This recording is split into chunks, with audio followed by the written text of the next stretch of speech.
কোরআনে আছে নবীজির সামনে প্রত্যেকের আমলনামা খোলা হবে।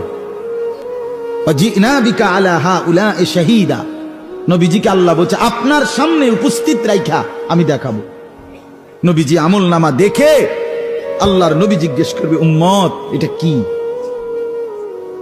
উম্মত দিনের পর দিন ফজরের নামাজ কোথায়, জোহরের নামাজ কোথায়? উম্মত 30 বছরের ব্যবসার মধ্যে একটা হালাল নাই। সুদের এত টাকা দরকার, ঘুষের এত টাকা দরকার। উম্মত যৌবনের পুরাটা সময় মোবাইল দেখে, ছবি দেখে, নাচ গান দেখে, উলঙ্গ দৃশ্য দেখে নষ্ট করে ফেলেছ। আজ আমি কিসের সুপারিশ করব উম্মত? আমি এটা নিয়ে আমার আল্লাহর সামনে কেমনে দেখাবো? হুজুর জান্নাতের ভেতর আবার শপিং মল থাকবে কেমনে? প্রশ্ন আসতে পারে না? সহিহ মুসলিমের বর্ণনা, ইন্না ফিল জান্নাতি লাসুকান, জান্নাতের ভেতরে বিশাল এক শপিং মল থাকবে। এটা বোধহয় আমাদের বসুন্ধরা শপিং কমপ্লেক্সের মতো হবে, যমুনা ফিউচার পার্ক। দুবাইতে যে একটা আছে বিশাল শপিং মল, মালয়েশিয়ার মিড ভ্যালি, এগুলোর মতো হবে মনে হয়। কত বিশাল যে শপিং মল হবে। সহিহ মুসলিমের বর্ণনা, প্রতি শুক্রবারে সব জায়গা থেকে বন বন করে মৌমাছির মতো জান্নাতীরা ওই শপিং মলে শপিং করতে আসবে।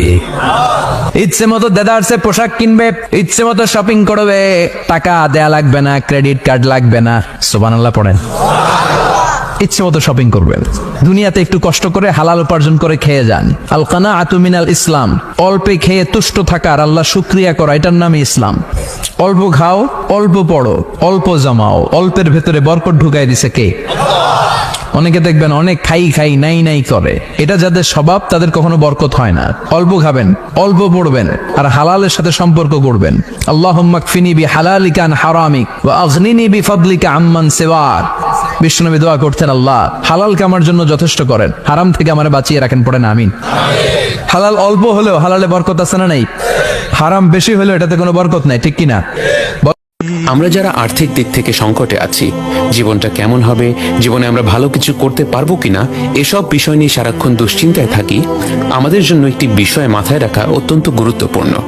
আমাদের পুরো জীবনে আমরা যা অর্থ সম্পদ আয় করব, পার্থিব যা কিছু উপভোগ করার সুযোগ পাবো, সে সব কিছুই আমাদের জন্য লেখা হয়ে গেছে। স্বয়ং আল্লাহর হুকুমেই সে বিষয়গুলো লিখে রাখা হয়েছে, এবং বিশ্বের সমাজ ব্যবস্থা যেমনই হোক না কেন, এর মধ্যে কোনো পরিবর্তন আসুক বা না আসুক, আমরা ঠিক ততটুকুই রিস্ক উপভোগ করব। এর চেয়ে অনুপরিমাণ বেশিও না, কমও না।